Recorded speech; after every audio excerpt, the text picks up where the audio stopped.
The Keth diplomat noticed it during the weapons inspection. Not a weapon, not a threat. A photograph taped to the inside of the human commander's locker with a strip of adhesive so old it had yellowed at the corners. A woman and two children standing in front of something burning. They were smiling.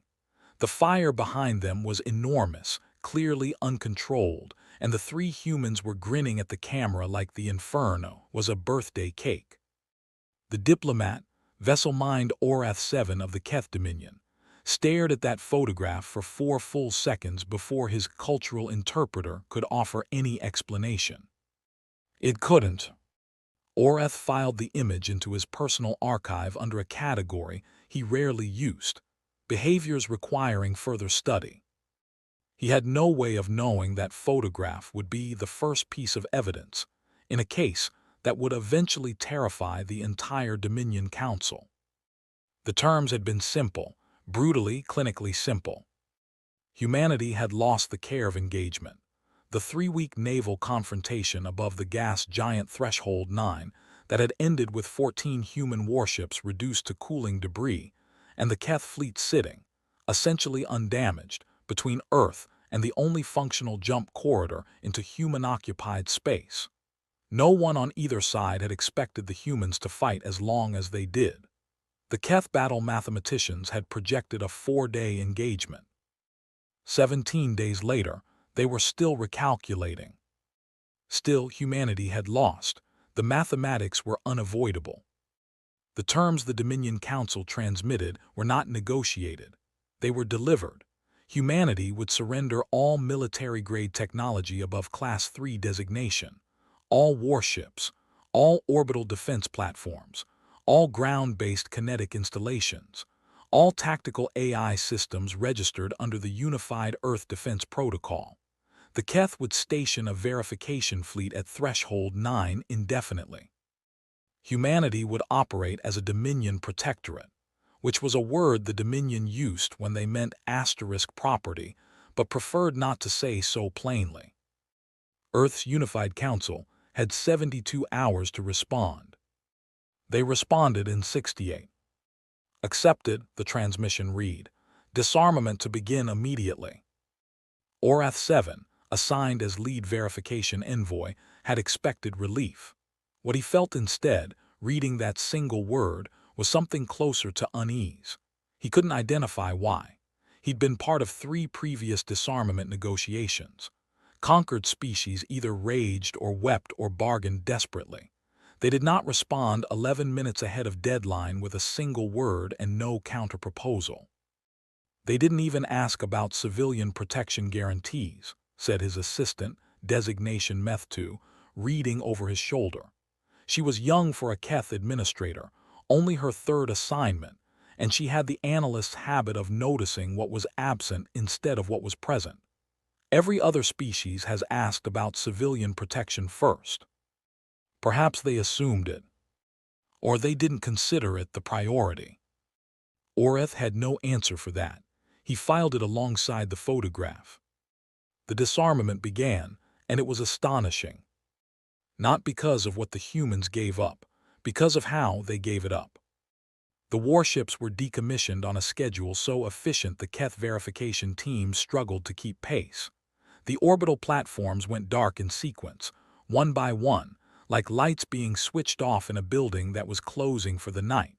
No sabotage, no hidden delays, no last-minute negotiations about sentimental vessels or historical armaments. A Keth admiral named Shovar, who had handled 4 previous disarmaments, told Orath privately that in his experience, the conquered always found ways to slow the process. Small ways, plausible excuses, a missing authorization code, a technical malfunction, a cultural ceremony that required the ship to remain crewed for another 6 days. The humans, Shovar said, reviewing the compliance reports on the 3rd evening, are moving faster than our acceptance teams can process the transfers. Is that a concern? Shovar's 4 eyes moved in the Keth expression that meant I don't know yet, which is itself a concern. They're also asking questions. What kind of questions? Procedural ones, detailed ones. They want to know our exact verification protocols, how we catalog seized materials, what our storage facilities look like, which facilities have atmospheric controls compatible with human specification equipment. He paused. They say it's for logistics purposes. Orath stared at the report. And you think it's something else? I think, Shovar said carefully, that conquered species don't usually care this much about where their former weapons are stored. It was the second piece of evidence. Orath filed it. He still didn't know what the file was building toward. The human liaison assigned to the disarmament process was a woman named Commander Yara Osai. She was, by human standards, middle-aged, 43 years, which in Keth developmental terms corresponded roughly to their equivalent of young maturity. She was not the highest-ranking human Orath dealt with. She was the most consistent one. Every morning, without fail, she was present at the verification stations 20 minutes before the Keth teams arrived. Every evening, she was the last to leave. She wore the same expression throughout, focused, unhurried, professionally neutral. She spoke when she had information. She listened when she didn't. Orath found her deeply confusing. He'd read the psychological profiles of humans prepared by Dominion analysts before his deployment. Words like asterisk volatile asterisk, asterisk emotionally reactive asterisk, asterisk prone to irrational escalation under duress appeared frequently. Yara Os did not match these descriptors. She seemed almost serene. He had watched her, in the course of a single afternoon, calmly redirect a Keth verification officer who had begun cataloging civilian medical equipment under military designation. Except without visible reaction, the news that the Dominion was extending its inspection rights to 3 additional facilities originally excluded from the agreement, and eat something from a small container while reading a technical document, all without breaking focus. On the 7th day, he asked her about it directly. "You seem unbothered," he said. She looked up from her document.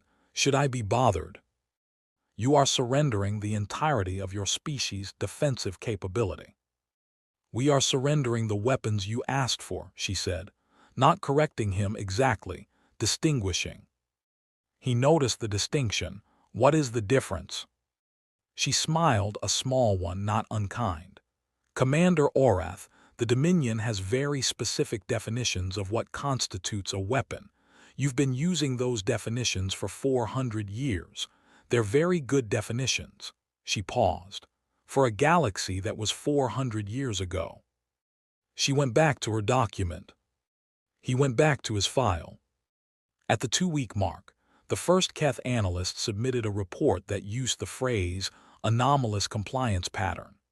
The report noted, with appropriate academic caution, that Earth's disarmament was proceeding at 340% the rate of the next fastest disarmament in Dominion records. It also noted that human engineers, in the process of preparing equipment for transfer, had requested unusual amounts of time to perform what they called asterisk data purging on decommissioned systems. The analysts had approved these requests without examining them closely because data purging was standard procedure during disarmament. You didn't want a conquered species retaining tactical databases. What no one had asked was, what specifically were the humans purging? The report flagged this as a minor procedural note, recommended closer monitoring, and was routed to Orath's office, where it joined an increasingly thick file of minor procedural notes that were, individually, easily explained and collectively, forming a shape he could not yet name. Methtu could name it. She came to his office on the 15th day and stood in the doorway with the look of someone who had figured out the answer to a question and was not pleased about it. "The data purges," she said. "I read the report." "Did you read the appendix?" He hadn't. "What's in the appendix?" She crossed to his desk and placed a single display on its surface. It showed 2 columns, file sizes from human systems asterisk before purging and file sizes after asterisk purging. The after column was not smaller. In several cases, it was larger. "They're not erasing data," Methtu said. "They're moving it." The room went very quiet. "The systems they're surrendering to us," she continued, "are clean, completely clean, but during the purge windows. There were significant data transfer signatures on adjacent networks that our monitoring didn't cover because we were watching the restricted systems, not the unrestricted ones." She pulled up a second display.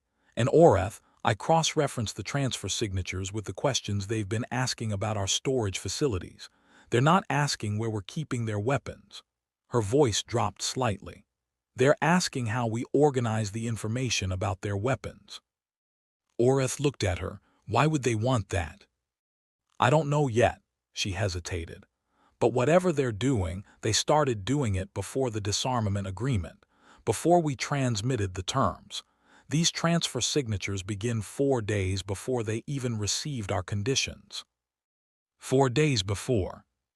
He was already thinking of the photograph. The woman, the children, the enormous fire.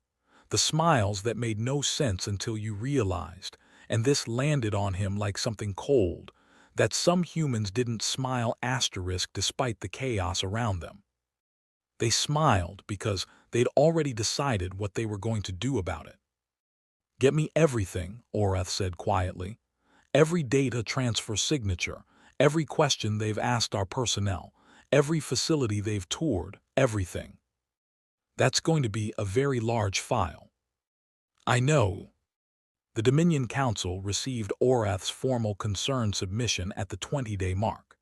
It was classified at the second highest security level, which meant it would be reviewed by a senior committee within 60 standard cycles. The Council's general reaction, filtered back to Orath through official channels, was something close to patient dismissal. Conquered species engaged in psychological resistance behaviors. Technically compliant but emotionally non-surrendered populations were documented extensively. The humans were likely attempting to preserve their sense of dignity and control through small-scale procedural maneuvering that would, ultimately, mean nothing.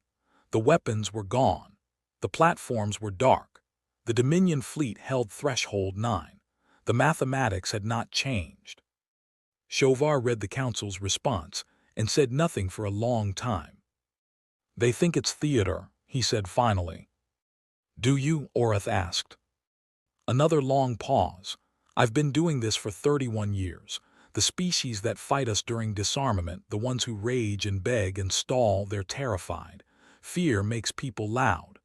He folded 2 of his 4 hands behind his back, a Keth gesture of reluctant concession. "The humans aren't afraid. They're hiding it. I've seen hidden fear. It looks like small errors, shaking hands, averted eye contact, excessive talking." He looked at Orath. "When did Commander Osai last make an error?" Orath checked his records. He searched them thoroughly. "She hasn't," he said. "Exactly." Shovar turned back to the window, looking down at the human facility below them. "That's not hidden fear. That's someone who already knows the ending." On the 23rd day, a Keth technician named Vel4, assigned to verify the decommissioning of a human ground-based communications array, noticed something that didn't belong in any of his training files. The array itself was fully decommissioned, powered down, components cataloged, ready for removal. This was not the anomaly. The anomaly was the garden. Someone had planted a garden around the base of the tower. Not recently, the plants were established, weeks old at minimum. Vegetables and herbs in careful rows, with a small irrigation system constructed from repurposed conduit material, clearly built by hand. The garden was thriving. It was also, visibly, built to last. Someone had invested significant effort in something designed to be permanent, directly surrounding a structure that everyone knew was being torn down. Vel4 photographed the garden, reported it as a behavioral curiosity, and moved on. 3 different Keth analysts read the report and reached the same conclusion.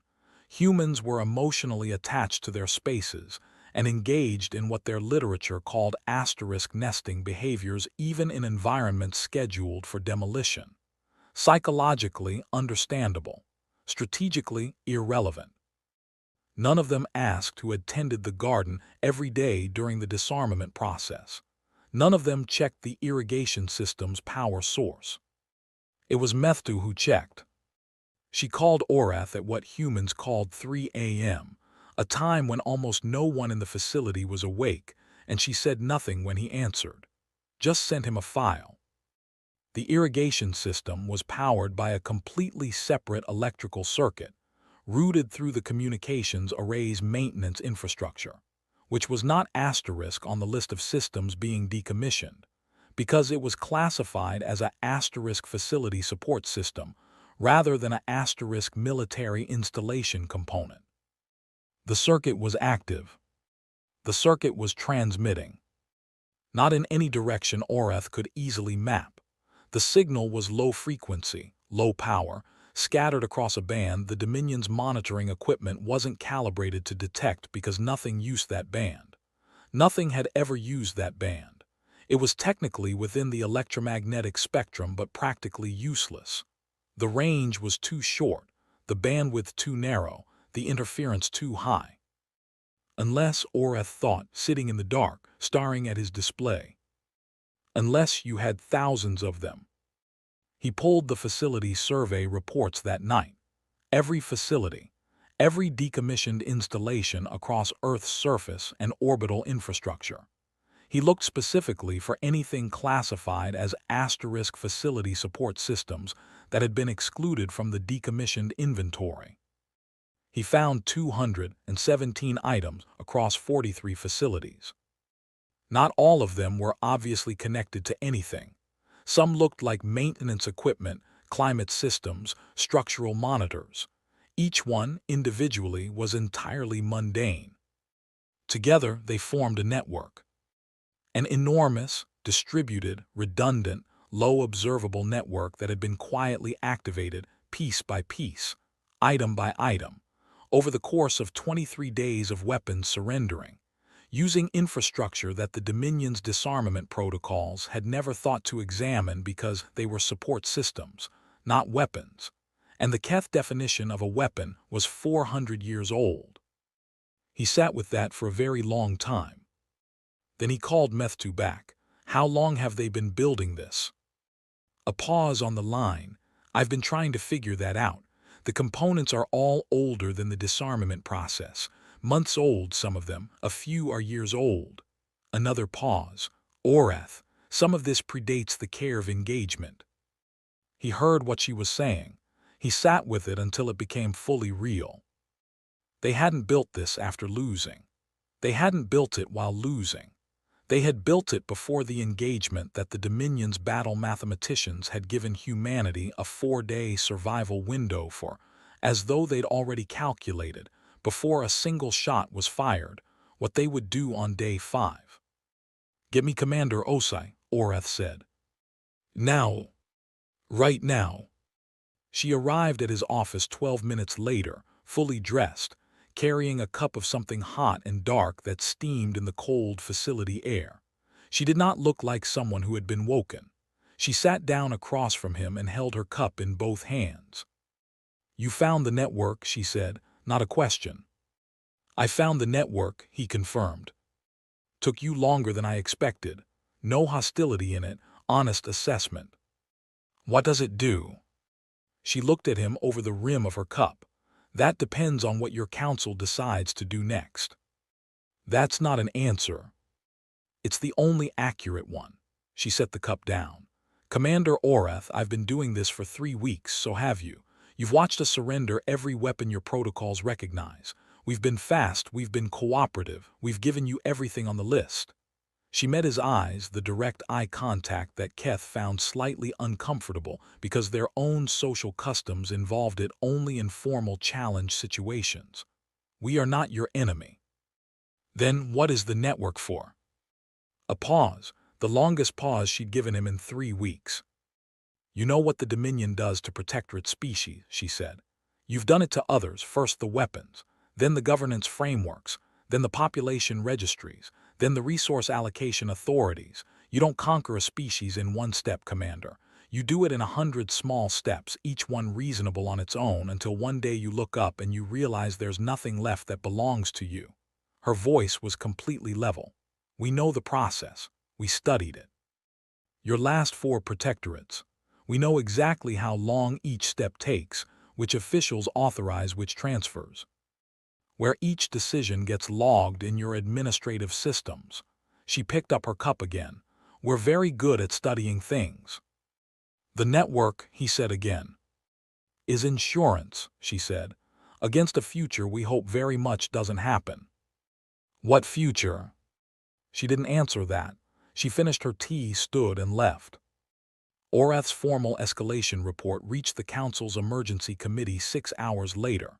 It included everything: the network, the data transfers, the questions about storage facilities, the garden, the circuit, the timeline predating the engagement. He attached Methtu's analysis. He attached Shovar's observations about Osai's composure. He attached his own note, personal and not diplomatic. I believe the humans have been preparing a contingency that our threat models cannot currently map. I recommend we request full transparency before proceeding with the next phase of protectorate administration. The Council's response came back in 4 hours. Continue as planned. The protectorate transition will proceed on schedule. If the humans have constructed a communications network, locate its nodes, and add them to the surrender inventory. Their cooperation thus far demonstrates successful psychological submission. Any remaining resistance is theater. He read the response twice. He went to find Shovar. The Admiral was already awake, already reviewing something. He looked up when Orath entered, read his face, and set his work aside. They dismissed it, Shovar said. They think it's psychological theater. And you don't. I don't. Orath pulled up the network map. Look at this, not at what it is. Look at what it is in asterisk. Shovar studied the display. There's no command center. There's no command center, Orath confirmed. Every network we've ever seen, every network any species has ever built, has a centralized command architecture. A brain. You find the brain, you shut it down. This network has no brain. It's distributed all the way down. Thousands of nodes, every one of them capable of independent operation, every one of them capable of relaying to any other node without going through a central point. He let that land. You cannot decapitate it. Shovar's expression shifted through something that, in Keth physiology, corresponded to fear. What does it asterisk do? I don't know, that's the part I can't map. He stared at the display. But Os told me something last night. She said it depends on what the Council decides next. He paused. The Dominion is about to begin Phase 2 of Protectorate administration. Shovar understood immediately. The population registries. Yes. A long silence. If the network is designed to respond to specific triggers, Shovar said slowly, and if one of those triggers is... Something in the facility shuddered. Not an explosion, not an attack, more like a vibration passing through the structure itself, low and deep, the kind of physical sensation that arrived before the sound did. Orath and Shovar both went still, listening. Then every light in the building went out. The darkness lasted 4 seconds. Then emergency systems activated, and the facility filled with dim auxiliary light. Through the window, Orath could see that the darkness extended as far as he could observe, the human settlement beyond the facility, the horizon, everything. Not a targeted attack on their installation. The entire grid. His communicator was silent. Not jammed, it was functioning. It was scanning for signals and finding none on any channel the Dominion fleet used. He switched to backup frequencies. Still nothing. He tried the direct line to the verification fleet at threshold 9. Static. Not interference static. Clean static, like the frequency was occupied by something else. The door opened and Methtu stepped in, tablet in hand, her expression very carefully controlled. The fleet is reporting signal loss on all primary channels, she said. They're attempting to re-establish using the relay satellites. The relay satellites we positioned at Threshold 9. Yes. Through the jump corridor. Yes. She didn't say anything else. She didn't have to. He already knew. The relay satellites connected to the main Dominion communication infrastructure through the same corridor the Keth fleet was positioned to control. The corridor they'd used as leverage, your only route home, your only communication route under our guns. Something about that had just changed. The network, Shovar said from behind them, voice very quiet. It's doing it now. Doing what? Methtu asked. Oreth answered before Shovar could. He was thinking about what Osa had said, the protectorate process, the 100 small steps, each one reasonable on its own, population registries, governance transfers. He was thinking about the data purges that had made files larger instead of smaller. He was thinking about the questions about where their weapons were stored. Not the weapons, the information about the weapons. Osa told me they studied your last 4 protectorates, he said. The administrative process, who authorizes what, where each decision gets logged. Methtu stared at him. You think they accessed our administrative systems? I think they've had access for weeks. I think every question they asked about our storage facilities was reconnaissance. I think every data transfer during those purge windows went somewhere we never thought to watch. He turned to the window. They surrendered every weapon. They gave us everything on the list, but they didn't give us their information. What did they do with it? Shovar asked. The door opened again. Commander Yara Osai stood in the frame. The auxiliary lighting made shadows of her face, but her expression was the same one she'd worn for 3 weeks. Focused, unhurried, the expression of someone who already knows the ending. We shared it, she said. The silence that followed was the loudest thing Oreth had ever experienced. Shared it, he repeated. With every species currently under Dominion administration, she said. Every protectorate, every subordinate world, every species the Dominion has used your 400-year-old weapon definitions on. She stepped into the room. We've been transmitting for 3 weeks. Low power, distributed, no central node to find and shut down, and we weren't sending military plans or weapon schematics. She pulled a tablet from inside her jacket and placed it on the desk in front of him.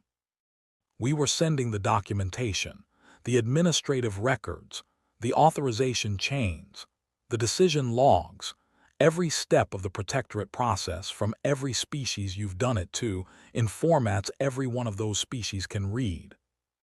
Oreth looked at the tablet. It contained a transmission log, thousands of entries, hundreds of destinations. You're trying to start a rebellion, Shovar said. No, Osa shook her head. A rebellion requires weapons. You took those. She met Shovar's eyes. We gave them a mirror, so they can see what's been happening to them clearly enough to document it, report it to neutral galactic bodies, and argue their case in the Consensus Assembly, which, under Article 7 of the Dominion's own founding charter, has the authority to reclassify a protectorate designation if the member species can demonstrate the initial subjugation violated the consent protocols. She paused. Protocols your council has been quietly skipping for about 200 years. You're filing a legal challenge, Oreth said. We're helping every subjugated species file their own, simultaneously. She almost smiled. Your council is very good at suppressing individual complaints. They're not built to handle 400 simultaneous Article 7 petitions. Oreth sat down. Not because he was tired, because the weight of what he was understanding required a different relationship with gravity. The weapons had never been the plan. The weapons had been the price of admission, the thing they surrendered to get Dominion inspection teams into their facilities, to get close enough to Dominion administrative infrastructure to copy what they needed, to buy 3 weeks of global network activation under cover of a disarmament process that looked, from every external angle, like total defeat.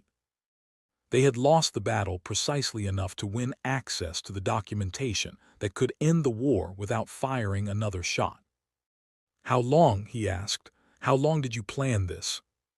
We started building the network 2 years before the care of engagement, she said, when our projections indicated we couldn't win the engagement militarily. Her voice didn't change. We decided to lose it strategically instead. You lost 14 warships, Shovar said. His voice had an edge to it now, not anger, something rower. You lost crews, people, you planned that. The first thing that moved in Osai's expression in 3 weeks was a very small, very controlled grief. Yes. They volunteered, Oreth asked, though he already suspected. Every one of them knew. Every crew on every ship knew we needed the engagement to look real, to look like humanity giving everything we had. She looked down briefly. They gave everything they had. She looked back up. And it was real. It just wasn't all we had. The room was very quiet. Shovar stood with his back to the window for a long time. When he turned, his expression had gone through something Oreth had never seen on a Keth admiral's face. It wasn't anger, though anger was part of it. It wasn't fear, though that was there too. It was a kind of involuntary respect, so profound it had become unsettling. You're not a military species, Shovar said. Not primarily. You're a asterisk patience asterisk species. We are whatever we need to be, Osai said, for as long as we need to be it. The next 72 hours moved at a speed the Dominion Council had not experienced in its 400-year history. 412 Article 7 petitions reached the Consensus Assembly simultaneously, a number no one had believed possible because individual protectorate species had no means of coordinating, no shared secure channel, no common infrastructure. They did now. The human network had given them that too. The petitions arrived formatted, documented, cross-referenced with the Dominion's own administrative records. The Assembly's automated intake system, designed to handle perhaps 3 or 4 petitions in a cycle, buckled immediately. Oreth watched it happen from his office. He watched the numbers climb on Meth 2's feed.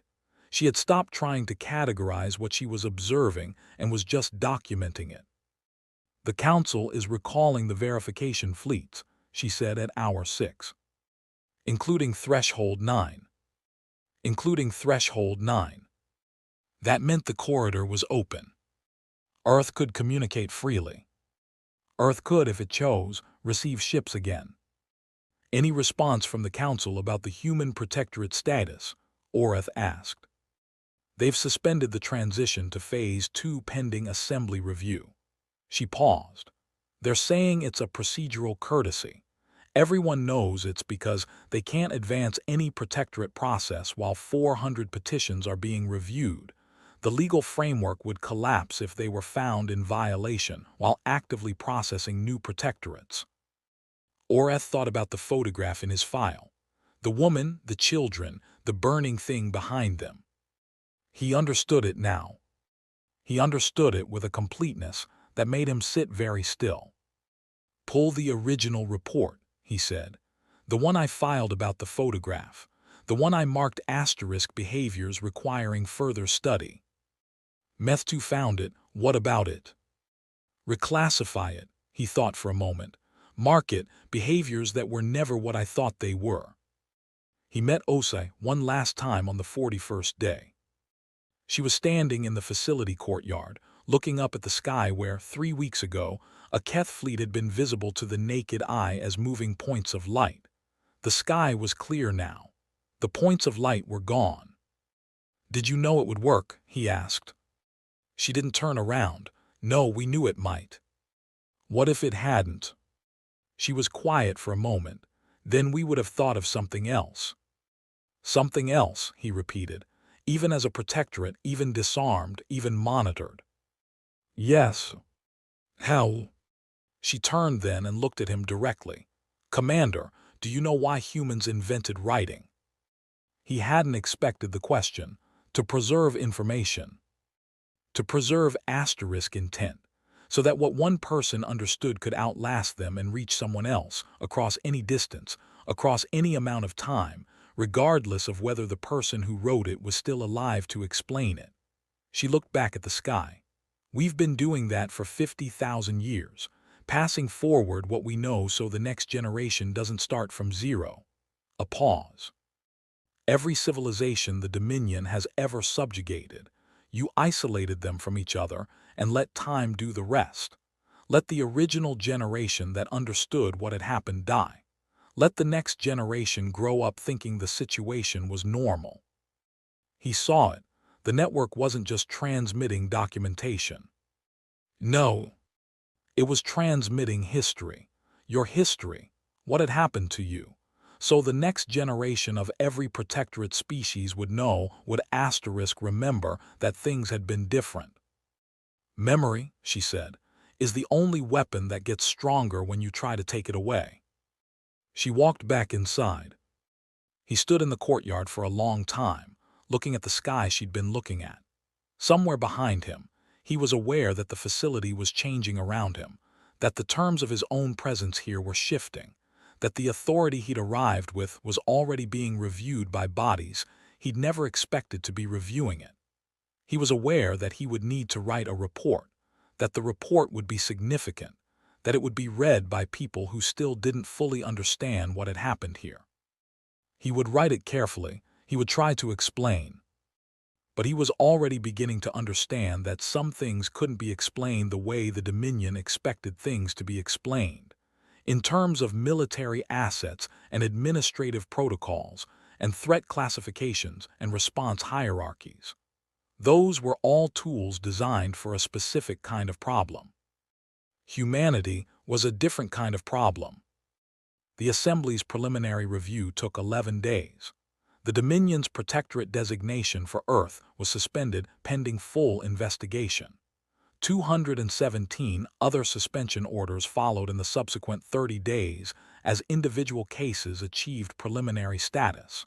The Dominion Council, for the first time in recorded Keth history, issued a formal statement acknowledging that consent protocol reviews were warranted. It wasn't a victory, not clean, not complete. The 14 human ships destroyed at Care of Engagement were not coming back. The crews who had flown into that engagement knowing its purpose were not coming back. Some of the other protectorate species had been under Dominion administration for so long that their own governance frameworks had been dismantled generationally. There were species whose young adults had never known a self-governed society. The network could transmit documentation and memory. It could not give back a century. Sci was present when the formal suspension notice arrived. Orcs was present too, by some shared understanding that the ending of something required the people who had witnessed all of it. She read the notice without visible reaction. He watched her read it. "You're not celebrating," he said. "No." "Why not?" She set the notice down, looked at it for a moment. "Because this isn't the ending. It's the beginning of a very long legal and political process that will take years, maybe decades, and during those years the Dominion will be looking for every procedural mechanism available to slow it down, challenge it, and eventually, if they can, reverse it." She looked up. "And we'll be fighting every step of that too." "You planned for that as well." "We planned for everything we could think of," she paused, "and some things we couldn't." He understood what the second category contained. He didn't ask her to say it out loud. "When we arrived," he said instead, "I thought this was a defeated species." "I know. Everything I thought I understood about what was happening here was what we needed you to think," she said quietly, "not cruel, honest." He nodded slowly. He had one more question. He'd been carrying it for 41 days. "The photograph," he said, "in your locker, the first day of the inspection, the woman, the children, the fire." Something shifted in her face. "My mother," she said, "my sister and me, taken 2 days after our house burned down." She looked at him. "We had nowhere to go and nothing left. My mother had us pose in front of it because she always said that if something was going to be part of your story, you should look at it straight." He thought about that, and the smiles. She had just gotten a call that the insurance had been approved. We weren't happy about the fire. We were happy because we already knew what came next. She looked back at the notice on the desk. We were happy because the worst part was already behind us. Orath 7's final report to the Dominion Council ran to 412 pages. It was the longest report in Keth administrative history. The summary, which was all most council members read, described the incident as an unprecedented legal stratagem executed through deliberate military sacrifice and long-term deception. The summary recommended immediate revision of disarmament protocols, threat classification systems, and protectorate administration procedures. The full document was more honest. In the final paragraph, which Orath wrote alone, late, without intending anyone specific to read it, he wrote this: "We categorized humanity as defeated because they surrendered. We failed to understand that what we witnessed was not surrender. It was selection. They chose, carefully, what to give up and what to keep. And what they kept was not a weapon we could have cataloged, because it predates every weapons registry we have ever written. It is the capacity to absorb loss, to plan beyond the horizon of that loss, and to continue moving toward a destination that the loss itself was chosen to reach. The weapons we took from them were real. The defeat we believed in was not. The only thing that was truly human about what they showed us was the thing we never thought to measure. They were never going to stop. Not for us, not for any outcome we could impose. The most dangerous thing about humanity is not their weapons or their technology or their biology. It is that they seem to hold an entirely different relationship with time than any other species we have encountered. Where we see an ending, they see a position. Where we see surrender, they see an investment. Where we see defeat, they are already building the network that will make it mean something else entirely. I have spent 41 days thinking I was overseeing a disarmament. I now believe I was present at the beginning of something I do not have a category for. I am revising the category." He filed the report. He left the facility. He was 3 kilometers away when it occurred to him that he still didn't know everything they had planned. He'd found the network. He'd understood the legal strategy, but Os had said the network's function depended on what the council decided next. He had taken that to mean the Article 7 petitions. He was no longer sure that was all it meant. He slowed his transport. He thought about the phrase asterisk plan B, asterisk. He thought about the implication. If there was a plan B, then plan A had been something else. The weapons, the legal strategy, the network, all of that had been asterisk one plan, built before the engagement, triggered by the disarmament, executed with extraordinary precision over 41 days. If that was plan B. He sat in the transport for a long time. He never found out what plan A was. No one in the Dominion ever did. That file, if it existed, was kept somewhere no Keth analyst ever thought to look, not in a military database, not in a government server, not in any system that had ever touched Dominion infrastructure. Somewhere human, somewhere patient, somewhere waiting. The galaxy had thought humanity was defeated. The galaxy would spend the next 100 years slowly realizing that humanity had never thought about it that way at all. That they'd simply been at a particular point in a plan that extended far beyond anything the galaxy had been watching for. That the species willing to calculate its own losses before the first shot was fired, to smile in front of the ruin of everything they'd built because they already knew what came after, was not a species you could defeat by taking their weapons. You could only defeat a species that believed losing was possible. Humanity, it turned out, had a different word for the thing the galaxy called defeat. They called it the phase that comes before.